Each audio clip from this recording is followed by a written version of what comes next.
It wasn't a classic all-nighter, but lawmakers blew through the dinner hour in a mad dash to get through more than a dozen bills, and not one, two, or three, but four total constitutional amendments pushed by the democratically controlled houses.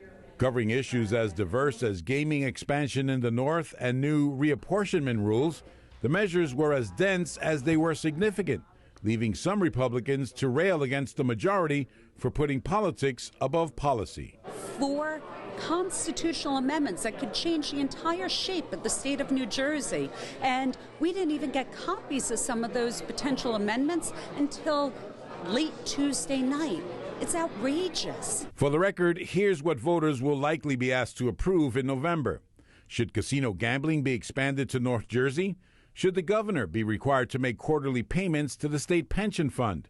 Should all money from the state's gas and petroleum products tax go to the Transportation Trust Fund? And should the commission makeup and rules governing legislative apportionment be changed? That final item, which would expand the reapportionment commission, has Republicans fuming.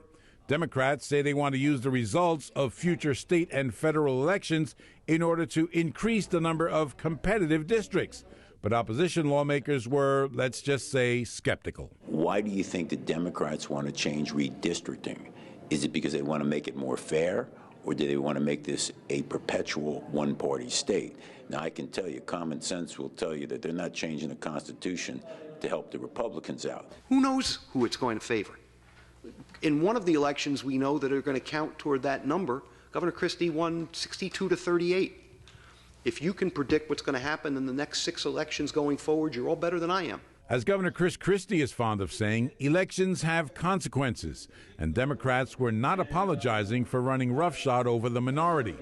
Still, it wasn't all hugs and handshakes behind the scenes. Allies of Senate President Steve Sweeney were grumbling about his failure to post the so-called Democracy Act, either as an override effort or as a constitutional amendment, despite this promise he made over the summer. We're going to get it done one way or another. It's his choice. But we're not backing down. We are going to expand the opportunity for people to participate in elections. Voting is a right that all citizens embrace, and democracy is something that all of our legislators have espoused to protect and support. And this is the time when the rubber meets the road. And we're asking every legislator, Republican and Democrat alike, to vote yes and to put it on the ballot. Powerful Democrats have asked for the measure to give voting rights to people in prison, which has essentially killed it.